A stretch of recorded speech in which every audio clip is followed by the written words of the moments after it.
अस्सलाम वालेकुम। देखिए, इस वक्त पूरे देश का माहौल ख़राब करने की कोशिश की जा रही है। आरएसएस और बजरंग दल के लोग पूरे देश का माहौल बिगाड़ने पे लगे हुए हैं। ख़ासकर जहाँ जहाँ इनकी सरकारें हैं वहाँ ये ज़्यादा बिगाड़ रहे हैं। उसी की एक कड़ी में इन्होंने जहांगीरपुरी का जो दिल्ली में है वहाँ का माहौल बिगाड़ा, वहाँ दंगा कराया, और जो कि बहुत ही अफसोसनाक है। दंगाई का कोई मज़हब नहीं होता, दंगाई का कोई दीन नहीं होता, दंगाई दंगाई होता है और दंगाई किसी का नहीं होता। तो मैं अपने हिंदू भाइयों से भी कहना चाहता हूँ कि मुझे बड़ा अफसोस हुआ जब मैंने जुलूस के अंदर देखा कि बच्चों के हाथ में तलवारें थी, बच्चों के हाथ में कट्टे थे, चाकू थे। जहाँ उनके हाथ में किताबें होने चाहिए, कलम होना चाहिए, वहाँ आज उनके हाथ में जो है तलवारें दे दी गई। और ये खुद बजरंग दल और आरएसएस और भाजपा के जो लोग हैं अपने बच्चों को विदेशों में पढ़ाते हैं और आपके बच्चों के हाथ में तलवार इन लोगों ने दे दी। तो ये एक सोचने का मुकाम है।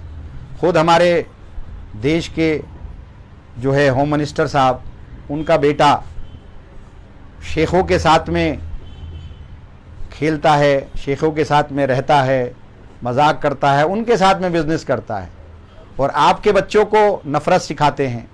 अगर ये वाकई मुसलमानों से नफ़रत करते हैं तो शेख भी तो मुसलमान हैं। लेकिन इन्होंने पूरे हिंदुस्तान में ये चीज़ दिखाने की कोशिश की, पूरे हिंदुस्तान में एक माहौल बनाया, हिंदू भाइयों को ये चीज़ बताई कि तुम्हारा असल दुश्मन मुसलमान है। अगर तुम और मुसलमान को अगर हम मार रहे हैं तो तुम्हारे दुश्मन को हम मार रहे हैं। मुसलमान को अगर हम कमज़ोर कर रहे हैं तो तुम्हारे दुश्मन को हम कमज़ोर कर रहे हैं। आप खुद सोच कर देखिए कि हिंदुस्तान में 15% मुसलमान हैं, 15 से 20% मुसलमान होगा और आप लोग 80 से 85% है। कहीं 15% जो बहुत ही कमज़ोर तबका है आपको नुकसान पहुंचा सकता है।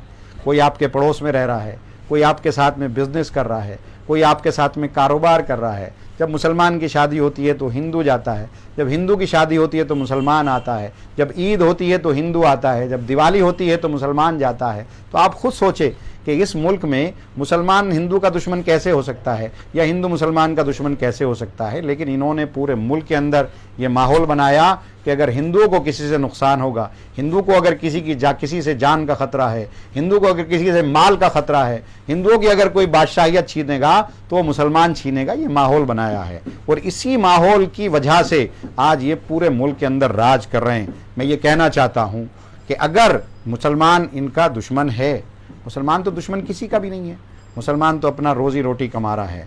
आज ये सत्ता में सिर्फ इसी बुनियाद पर बैठे हैं। असल आपका दुश्मन कौन है?